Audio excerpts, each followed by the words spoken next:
छोटी सी कहानी। ये कहानी एक लड़के की 24 साल का लड़का जो सेठ के यहाँ पर नौकरी करता था। उसके माँ बाप इस दुनिया में नहीं थे। जिंदगी बड़ी परेशानी में चल रही थी। वो जाता था, रोजाना पैसे कमा करके घर आता था, खाना बनाता था, खाता था, सो जाता था। एक दिन उसने देखा कि एक बूढ़ा फकीर अपनी पीठ पर 3 ठेले लेके एक शहर से दूसरे शहर की ओर जा रहा था।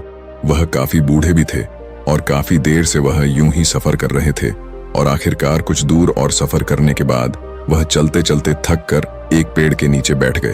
तभी उनकी नजर एक नौजवान युवक पर पड़ी जो उसी रास्ते से जा रहा था और वह भी उसी दिशा में जा रहा था जिस दिशा में उन बूढ़े फकीर को जाना था। तभी वह लड़का उन बूढ़े फकीर के पास से होकर गुजरा। इस पर वह फकीर उस लड़के से कहते हैं, सुनो बेटा, क्या तुम मेरी थोड़ी सी मदद कर सकते हो? ये ठेला बहुत भारी है और मैं बूढ़ा हो चुका हूं।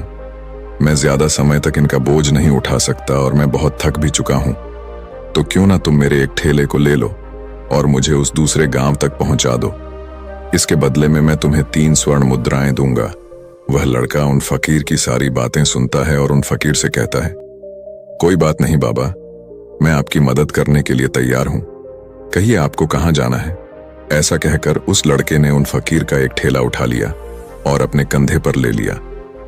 तभी उस जवान लड़के को यह एहसास हुआ कि यह ठेला तो सचमुच बहुत भारी है। वह लड़का और फकीर दोनों रास्ते में आगे की ओर बढ़ चले। कुछ दूर आगे चलने के बाद देखते ही देखते वह गांव खत्म होने लगा और अब एक सुनसान रास्ता आगे की ओर जा रहा था। वे दोनों अपने मार्ग में मस्त होकर आगे की ओर बढ़ रहे थे। जब भीड़ से पूरी तरह से अलग हो गए तो वह लड़का उन फकीर से कहता है, बाबा, इस ठेले में आखिर ऐसा क्या रखा है जो ये ठेला इतनी वजन है? इस पर वह फकीर आदमी उस लड़के को जवाब देते हुए कहते हैं, कुछ नहीं बेटा, बस इसमें तांबे के कुछ सिक्के भरे हुए हैं, इसी कारण ये ठेले में बहुत वजन है। उन फकीर की यह बात सुनकर वह लड़का मन ही मन सोचने लगा, लगता है ये बाबा जरूर कोई व्यापारी है, तभी तो इतने सारे तांबे के सिक्के लेकर चल रहे हैं। और फिर तभी उसके मन में एक ख्याल आया कि मुझे क्या करना है। मुझे तो खाली यह ठेला दूसरे गांव तक पहुंचा है, बस इतना ही। जैसे ही उसके मन में यह ख्याल आया, उसने तांबे के सिक्कों का वह ख्याल मन से निकाल दिया और अपनी धुन में मस्त होकर वह आगे की ओर चलने लगा। चलते चलते कुछ और समय बीता और वे दोनों एक नदी के किनारे जा पहुंचे। वह लड़का हट्टा कट्टा था और काफी चुस्त और तंदुरुस्त भी था, इसलिए वह बिना सोचे समझे उस नदी में उतर जाता है, किंतु वह फकीर अब भी किनारे पर ही खड़े थे। इस पर वह लड़का उन फकीर से कहता है, क्या हुआ बाबा, चलिए आइए, हमें यह नदी पार करनी होगी, तभी तो हम उस गांव तक पहुंच पाएंगे। इस पर वह फकीर उस लड़के से कहते हैं, मैं जानता हूं बेटा कि हमें यह नदी पार करनी ही होगी, लेकिन जैसा कि तुम जानते हो मैं अब बूढ़ा हो चुका हूं और 2-2 ठेले लेकर मैं यह नदी पार नहीं कर सकता। कहीं मेरा पांव फिसल गया तो क्या होगा? क्या तुम मेरी एक और गठरी ले सकते हो? मैं तुम्हें इसके बदले भी 3 स्वर्ण मुद्राएं दूंगा। इस पर वह लड़का मुस्कुराते हुए उन फकीर से कहता है, बाबा, आप मुझे शर्मिंदा कर रहे हैं। यदि आप मुझे स्वर्ण मुद्राएं ना भी दें तो भी मैं आपका कार्य अवश्य करूंगा। मैं आपको उस दूसरे गांव तक जरूर पहुंचाऊंगा। इस पर वो फकीर मुस्कुराते हुए उस लड़के से कहते हैं, बेटा, तुम तो बड़े ही भले इंसान लगते हो। इतना कहकर उन्होंने वह दूसरी गठरी भी उस लड़के को थमा दी। उस लड़के ने जब वह दूसरी गठरी अपने कंधे पर रखी तो वह गठरी भी उसे बहुत ज्यादा भारी लगी, लेकिन उसने वहां पर कुछ नहीं कहा। जैसे तैसे उन दोनों ने नदी पार की। नदी पार करने के बाद बातों बातों में ही उस लड़के ने उन फकीर से कहा, बाबा, आखिर इस दूसरी गठरी में क्या है? ये गठरी भी बहुत वजन है। इस पर वह फकीर उस लड़के को जवाब देते हुए कहते हैं, बेटा, इसमें चांदी के सिक्के हैं, इसी कारण यह गठरी भी बहुत वजन है। उन फकीर की यह सारी बातें सुनकर अब उस लड़के का दिमाग तेजी से काम करने लगा था। वह यह सोच रहा था कि एक ठेले में तांबे के सिक्के हैं और दूसरी में चांदी के। ऐसा प्रतीत होता है मानो यह फकीर बाबा कहीं दूर से आ रहे हैं और उन्होंने अपनी सारी जमीन जायदाद बेचकर ये सारे सिक्के इकट्ठे किए हैं, तभी तो वह इतना धन लेकर चल रहे हैं। लेकिन वह लड़का उन फकीर से कुछ नहीं कहता और वे दोनों चुपचाप मार्ग में आगे की ओर बढ़ते चले जाते हैं। कुछ दूर आगे बढ़ने के बाद एक बार फिर एक सुनसान राह आती है। उस सुनसान रास्ते को देखते ही उस लड़के के मन में तरह तरह के विचार उत्पन्न होने लगे। वह यह सोचने लगा, अरे यह तो सुनसान जगह है। अगर मैं यह सिक्के लेकर यहां से भाग जाऊं तो यह फकीर मुझे कब तक दौड़ाएंगे। मुझे नहीं लगता कि मुझे कभी पकड़ पाएंगे और यहां पर कोई है भी नहीं जो इनकी मदद कर पाए। और वैसे भी ये बहुत सारे सिक्के हैं, मैं इनसे एक अच्छी दुकान खरीद सकता हूं, अपना नया व्यापार शुरू कर सकता हूं। और वैसे भी ये बूढ़ा फकीर अब इन पैसों का क्या करेगा, इससे अच्छा तो मैं ही इन्हें रख लेता हूं। वह लड़का यह सब बारे में सोच ही रहा था, तभी अचानक उसे खुद पर आश्चर्य हुआ। अरे मैं यह क्या सोच रहा हूं, ये फकीर बाबा न जाने कहां से आ रहे हैं और क्या खूच करके इन्होंने इतने सारे पैसे इकट्ठा किए होंगे। मुझे इनका फायदा नहीं उठाना चाहिए। नहीं नहीं, मुझे ऐसा नहीं करना चाहिए। उसने कुछ देर के लिए तो अपने मन के विचारों को काबू कर लिया, लेकिन कुछ देर बाद उसके मन के विचार उस पर देखते ही देखते हावी होने लगे। वह लड़का 2 ठेले लेकर उन फकीर के पीछे पीछे चल रहा था और कुछ दूर आगे चलने के बाद एक पहाड़ी आई। इस पर वह फकीर बाबा उस लड़के से कहते हैं, बेटा यह पहाड़ी मैं नहीं चढ़ पाऊंगा। मैं काफी बूढ़ा हो चुका हूं और मेरे घुटनों में भी दर्द रहता है। यदि तुम मेरी तीसरी गठरी भी ले लो तो मैं तुम्हें 3 और स्वर्ण मुद्राएं दूंगा, लेकिन याद रखना इसे कहीं गिराना मत, कहीं ये गठरियां खुल ना जाए। इस पर वह लड़का उन फकीर से कहता है, क्यों बाबा, आखिर इसमें ऐसा क्या है। इस पर वह फकीर उस लड़के से कहते हैं, बेटा इसमें स्वर्ण मुद्राएं हैं। यह सुनकर वह लड़का मन ही मन बहुत प्रसन्न हुआ। उसने चुपचाप वह गठरी भी उन फकीर से ले ली और देखते ही देखते वे दोनों मार्ग में आगे की ओर बढ़ने लगे।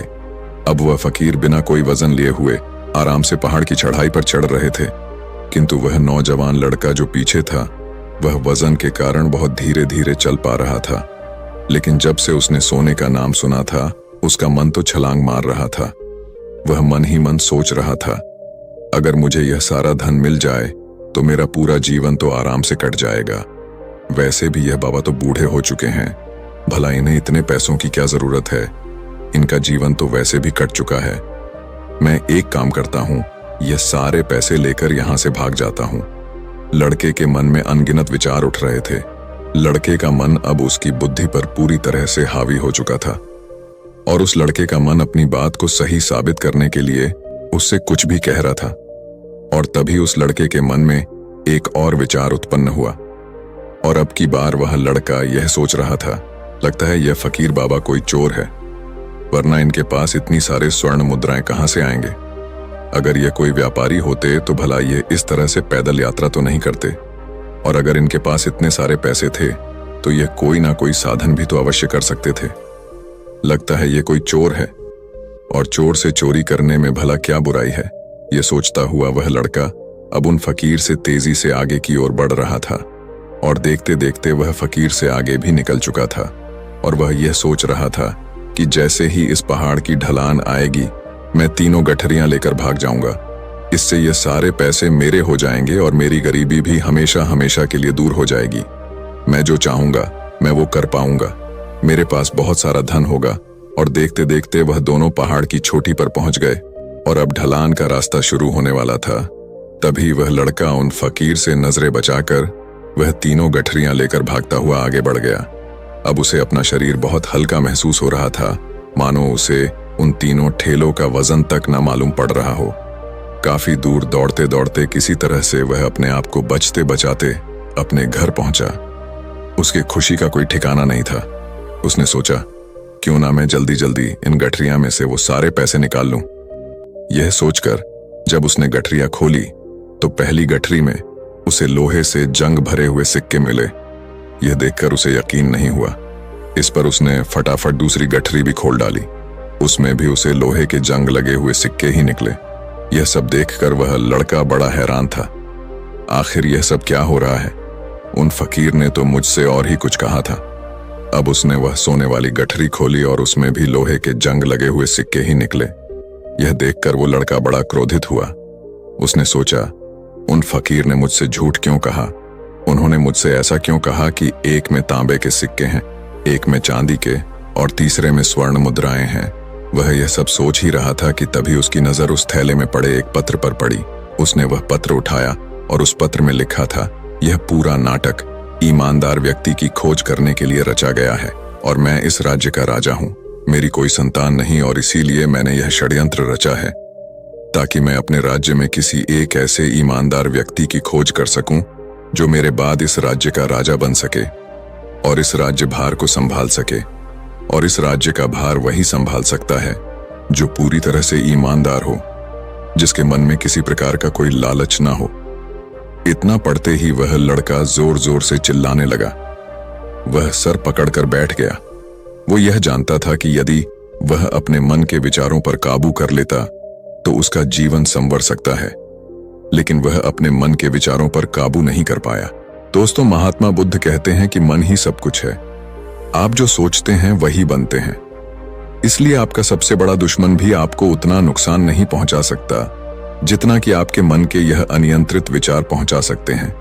महात्मा बुद्ध कहते हैं, अपने भीतर ध्यान से देखो। हमारे भीतर जो विचार चल रहे हैं वही विचार शब्द बनते हैं और शब्द कर्म के रूप में प्रकट होते हैं। बार बार दोहराने पर कर्म बर्ताव में बदलता है और धीरे धीरे समय के साथ बर्ताव चरित्र में परिवर्तित हो जाता है और यही चरित्र हमारे भाग्य का निर्माण भी करता है। इसलिए हमें हमेशा अपने विचारों के प्रति सजग होना बहुत आवश्यक है। हमें जागरूक होना बहुत आवश्यक है। हमें यह जानना जरूरी है कि हमारे मन में किस प्रकार के विचार आ रहे हैं। आगे महात्मा बुद्ध कहते हैं कि कमजोरी हमेशा छोटे विचार से शुरू होती है। यह एक बीज के रूप में होती है और यदि इस बीज को नष्ट न किया जाए तो यह छोटा सा विचार बहुत जल्द ही एक विशाल वृक्ष का रूप ले लेता है और हमारी बुद्धि की सोचने और समझने की क्षमता को पूरी तरह से नष्ट कर देता है। जिस प्रकार आपने इस कहानी में देखा किस प्रकार उस जवान लड़के का मन उस पर हावी हो चुका था और उसकी सही और गलत सोचने की क्षमता पूरी तरह से नष्ट हो चुकी थी, जिस कारण वह यह समझ नहीं पाया कि उसे क्या करना चाहिए और उसके लालच ने उसके भीतर इतनी ऊर्जा भर दी कि वह तीनों ठेले उठाकर इतनी तेजी से वहां से भागता आगे भी बढ़ गया। इसीलिए जब आपके मन में पहली बार कोई गलत विचार उत्पन्न हो तभी उसे जड़ से उखाड़ देना चाहिए, अन्यथा वह विशाल वृक्ष का रूप लेगा और आपको किसी न किसी गलत राह पर वह ढकेल ही देगा। आप चाहकर भी उसे रोक नहीं पाएंगे। लेकिन अब आपके मन में यह प्रश्न उठ रहा होगा कि हम भला अपने मन के विचारों को कैसे नियंत्रित करें। हमारा मन तो इतना चंचल है, वह इतना शक्तिशाली है कि वह हम पर हावी हो ही जाता है। हम चाहकर भी उस पर नियंत्रण नहीं कर पाते। इसका जवाब में महात्मा बुद्ध हमें दो बातें समझाते हैं। पहली बात, सही इरादा विकसित करो। कई बार आपने देखा होगा कि आपके मन में कुछ और होता है किंतु आप कहते कुछ और है, क्योंकि आपके मन के भीतर जो कुछ बसा है वही आपके मुख से बाहर भी निकल रहा है। लेकिन जब हमसे वह गलती हो जाती है तो उसके बाद हमारा मस्तिष्क अच्छी तरह से काम करना शुरू कर देता है। हमारे सोचने और समझने की क्षमता एक बार फिर से जागृत हो जाती है और ऐसी अवस्था में हमें यह एहसास होता है कि हमसे गलती हो गई है और फिर हमारा मन दुखी हो जाता है। हमारा मन अफसोस से भर जाता है और इस भारीपन और दुख से बचने के लिए महात्मा बुद्ध हमें सही इरादा विकसित करने के लिए कहते हैं। इसके लिए जब भी आप कोई कार्य करने जा रहे हो तो सबसे पहले आपको यह खुद से पूछना चाहिए कि जो कुछ भी मैं करने जा रहा हूं इसके पीछे मेरा इरादा क्या है। क्या मैं दूसरों को दुख पहुंचाना चाहता हूं या दूसरों को नीचा दिखाने जा रहा हूं या मुझे खुद को ऊपर उठाना है। खुद से सवाल कीजिए, खुद को जागृत कीजिए। जब आप इरादों के प्रति सचेत होने लगेंगे, जब आप विचारों के प्रति सजग होने लगेंगे, तभी आपके भीतर सकारात्मक ऊर्जा का प्रवाह होगा। तभी आप सकारात्मक इरादों से जुड़ने लगेंगे और आपके मन के भीतर बसी हुई वह नकारात्मक ऊर्जा और नकारात्मक इरादे दिन ब दिन कम होने लगेंगे। परंतु याद रहे, आपको यह हर रोज करना होगा और आपको यह हमेशा ध्यान रखना होगा कि आपको केवल अच्छा सोचना है। आपके इरादे हमेशा अच्छे होने चाहिए, तभी आप दुख और तकलीफों से बच सकते हैं। अन्यथा आप इसी तरह से दुख और तकलीफों में घिरे ही रहेंगे और आप कभी इससे निकल नहीं पाएंगे। दूसरी बात, मन के प्रति सजगता विकसित करो, जिससे आपका मन देखते देखते शांत होगा और आपके मन के भीतर बसी हुई वह नकारात्मक ऊर्जा, नकारात्मक विचार खत्म होने लगेंगे और आप शांति की ओर आगे बढ़ेंगे।